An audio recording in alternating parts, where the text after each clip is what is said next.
So the transfer window continues, and it's Arsenal that are dominating today's news. Listen, you know, it's been a slow start for Arsenal, also for Manchester United in terms of this transfer window. When you look at what Man City are doing, when you look at what Liverpool have done, let me take Man United away from it because we're not involved in that party. But a team that are involved in that party, are involved in that club, is Arsenal. And they have been pretty slow with their movement. Liverpool have signed Kerkez, Frimpong, and Florian Wirtz. You look at Man City, Cherki, Aitnoy, Reinders, who are already playing games for them. And Arsenal so far have only, I think it's at the here we go stage with Zubimendi. It's going to happen. Zubimendi is an Arsenal player, right? But then now today, there's been some activity with two players, and those names are Kepa and Norgaard. Now listen, guys, if you had told me the minute Arsenal lost the title, in terms of lost the title race against Liverpool, that they are going to respond this summer with Zubimendi, Kepa, and Norgaard, I would have said to you straight away, grab Josh Kroenke by his throat, drag him by his tie, and throw him out of the Emirates building. I'm just being honest. Guys, you can go and check my videos last season. And I got cooked for it. But I straight away, when I saw the signings of Moreno, Sterling, and Calafiori, I said, these are not signings which are going to get Arsenal over the line. They're not signings that are going to get Arsenal over the line. And here we are again in this summer. Now, it's only June. Things can change. I understand that. But Norgaard, Zubimendi, and Kepa is not something that will fill Arsenal fans with that level of excitement and encouragement that they could be the ones to go and win the title next year. Now, listen. We understand that Arsenal are having to try and replace players. But it also often feels that it's... Oh, I feel like every window there's been a goalkeeper signing, by the way. I don't know if there's a fact about that, but Raya, Ramsdale... Turner maybe, Kepa now. I feel like there's been a goalkeeper signing every summer anyway, right? Arsenal have been crying out for an attacker. If I was in the Arsenal board, the first thing I would want to do to get the Arsenal fans excited, to get the Arsenal fans believing, to get the Arsenal fans to buy shirts, to whatever, would be get an attacker into the team. Left winger, a striker, make that the priority position. Do you know why? Because that would then tell Arsenal fans, oh, we're serious going into next year. Prioritize that, then we'll sort out the rest. And then Arsenal fans will sit there and be thinking, you guys let me know in the comments, Arsenal fans, if you're watching, you'll be sitting there thinking, yo, my team is serious. You're already picturing what Gyökeres or Isak or Sesko or whoever it looks like in your team. And then on the left wing, you're thinking about what Rafa Leao, Nico Williams or whoever it looks like in your team. You're excited for the season. But right now, there's no way an Arsenal fan can sit here on 25th of June and be like, you're excited going into next season because you've signed Zubimendi, Norgaard, and Kepa. And all three of those signings are replacement signings. The goalkeeper left, you're replacing Kepa with Kepa now. Your Partey looks like he might now leave because of his wages or whatever. You're getting in Norgaard. Zubimendi for Jorginho, I guess, or Partey, whatever. Both of them are midfielders. You're bringing in Zubimendi. But then I'll be honest with you guys. Is Zubimendi and Norgaard, is that an improvement on Thomas Partey and Jorginho? I'm kind of unsure. I'm kind of unsure if that's an improvement on Thomas Partey and Jorginho. Now, Jorginho didn't play much minutes, so you can say someone like Norgaard, who plays a lot, he's available a lot. By the way, I think Norgaard's a good player. He's actually somebody that's always impressed me, Norgaard. I think he's a good player. He gets about. He's multifunctional. He's a good player. Let's not sit here and say he's a bad player. Yeah, he's 31 years old, but you're not like Arsenal spending 60 million on him, right? He's a good player.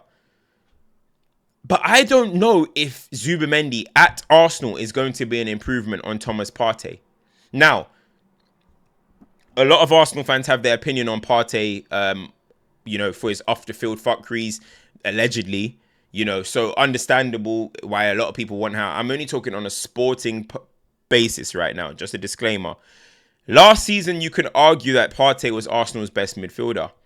Now, I know Declan Rice. I love Declan Rice, but I know he's basically got all the glory for like Arsenal's midfield of last season.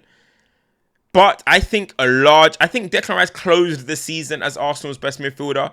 But I think 3/4 of the season, you could argue that Thomas Partey was Arsenal's best midfielder. You could really argue that. And you know what? A lot of fans, Arsenal fans, were the ones that actually kind of woke me up to that. So we know and we can acknowledge that he was very good last year. He was very good. Is Zubimendi a direct improvement on him? We don't know yet. So originally when I saw that, I'm like, if you just plug in Zubimendi, Rice, and Odegaard, is that better than Partey, Rice, and Odegaard? I don't know.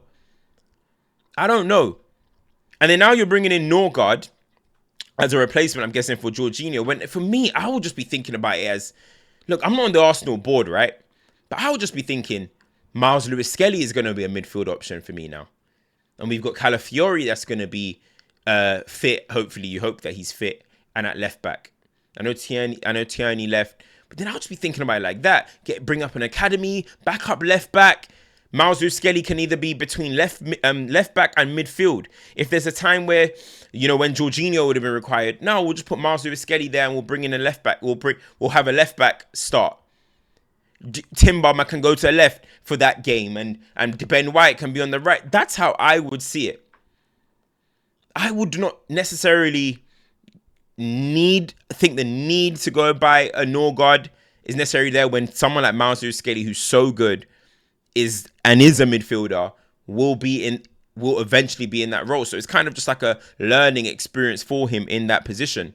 Not learning experience, just his natural development for him in that position. So I don't know, man. I just look at it and I just think to myself, like, if I was an Arsenal fan, I'll be frustrated. I've just seen Florian Wirtz sign for Liverpool. Florian Wirtz. They just won the league by like 10, 11, 12 points. You would want a reaction. You would want a response. And again, it's just not the type of signing that Arsenal should be making. These are signings that Arsenal should have been making, in their build-up phase. Arsenal are right there. They have been second 3 years in a row. Forget about these squad signings. Oh, yeah, he's good for depth. Norgaard will be good for depth. Yeah, Kepa will be good for depth. Arsenal need starters. Arsenal need players that are going to go into the team and take them over the line. Take them over. You know what they call it? Needle movers. Move the needle. Arsenal need players that are going to move the needle. Norgaard is not going to move the needle. It's just the reality. It was the same thing last season. Backup depth. He'll be good depth. Like if everyone's fit, Moreno will be good depth. Moreno found himself as a striker in the end, but he's not going to play up front all the time, is he? So again, Moreno could fill in that role. You'd have Moreno, Miles Lewis-Skelly as an option, Zubimendi, Declan Rice, Odegaard. Havertz can still do a midfield option if you needed to. And then you can go and sign a striker, go and sign a left winger. Use your money and prioritize those positions. That's what I think. Now, I think Arsenal should still go and do some business, but this is what I will be starting with. This is what I'll be starting my business with. The priority positions. And it often feels that Arsenal do not target and do not prioritize those positions. Everybody knows Arsenal need a left forward. Everybody knows Arsenal need a striker. I think if they don't sign one of those, I think if they don't sign both going into the season, they're already handicapping themselves. Now, we know a fit Arsenal will be very good regardless. But the thing is, Arsenal have come second. You need that needle mover. But it just doesn't feel like Arsenal ever going for them. Now, listen, I'm not even going to start on the signing of Kepa. I mean, that is kind of like a wind up, honestly. I mean, my brother's a Chelsea fan, right? And he sent me, I'm just getting it up now. My brother's a Chelsea fan and he sent me this kind of list, right? Let me have a look. Hold on. He sent me this list of the players that have played for Chelsea. So it's Ashley Cole, obviously, left Arsenal for Chelsea. Gallas went to Arsenal. You look at Lassana Diarra. You look at Petit. Forget these guys, right? You're looking at the ones where it's like Peter Cech. You're looking at Peter Cech. You're looking at Kai Havertz, Jorginho, Raheem Sterling, Willian. Like, why do Arsenal take these kind of Chelsea? Like, they are Chelsea's rejects. They are Chelsea's rejects. And this is like meant to be a rivalry, Arsenal and Chelsea. You can't even call this a rivalry. And you know what's funny, right? Contrary to popular belief, if Man United cannot win titles, I want Chelsea to win titles, right? But I'm actually somebody that always still says Arsenal are bigger than Chelsea in terms of like, maybe not bigger, debatable now because of, but I always say Arsenal are more relevant than Chelsea. But when Chelsea are just selling you their bums all the time and Arsenal are just signing them, it's quite concerning. It's quite concerning. Like, how many times does this need to happen? Cech, Willian, Raheem Sterling, Kepa, Havertz has done okay. Jorginho. And you know what? There's probably more. I can't even remember. There's probably more. There's actually probably more. You guys are probably saying it to yourselves right now. Like, oh, there's a list. Yossi Benayoun, Diarra, David Luiz, Gallas. Like, come on, guys, man. This is meant to be a rivalry. They're kicking your ass in the market.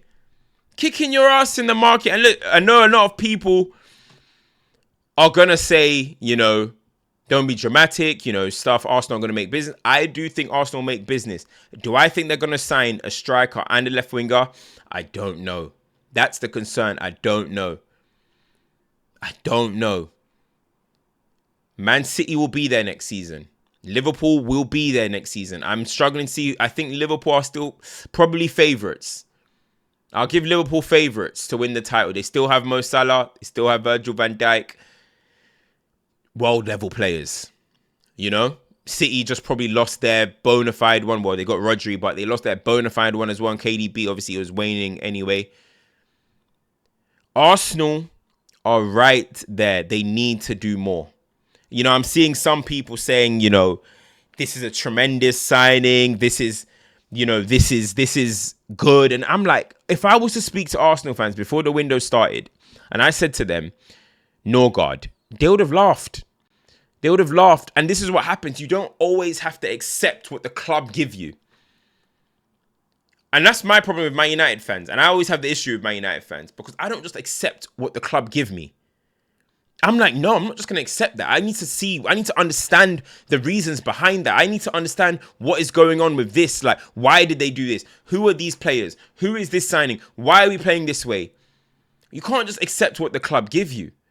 United will sign a random guy and then people start saying, yeah, but you didn't think of this guy. You don't think of this player. You haven't watched this player. Don't just because the club says something think it has to be right. I think Arsenal are off to a slow start in the market. And once you start getting closer towards the end, towards the season starting and pre-season, fees go up, demand, teams don't start wanting to sell, so the fees are going up. Teams start knowing, oh, you're desperate. That's some more money on top. So we don't want to sell because it's close to pre-season. We're planned with this player. Oh, and you want that player because you're getting closer to the season, so you're desperate. Oh, that's extra 15 million. That's why I'll be trying to get these players in very, very early. But guys, let me know what you think. I'm back for at least the next month before I go on holiday again to America. Guys, make sure you like, share, subscribe, turn your notifications on. If you have not seen my episode with Harry, with HP on Inside Scoop with Onana, Amadou Onana is out now. Our interview. Please go and watch that. Please go and support, like on there as well. Drop a comment if you go and watch that. OKC won the championship, so I'm buzzing. Life is very, very, very good for me right now. But guys, make sure you like, share, subscribe, turn your notifications on. Again, I think Norgaard's a good player. Kepa, I think, is meaty. Zubimendi, I'm not too high on him. I'm high on him internationally, but I'm not too high on him in the Premier League. I'm waiting to see how that dynamic works. Is it an improvement on Partey? We will see. But guys, make sure you like, share, subscribe, turn notifications on. As I said, let's get to 40,000. It's your boy CultureCams. I'm out. Peace.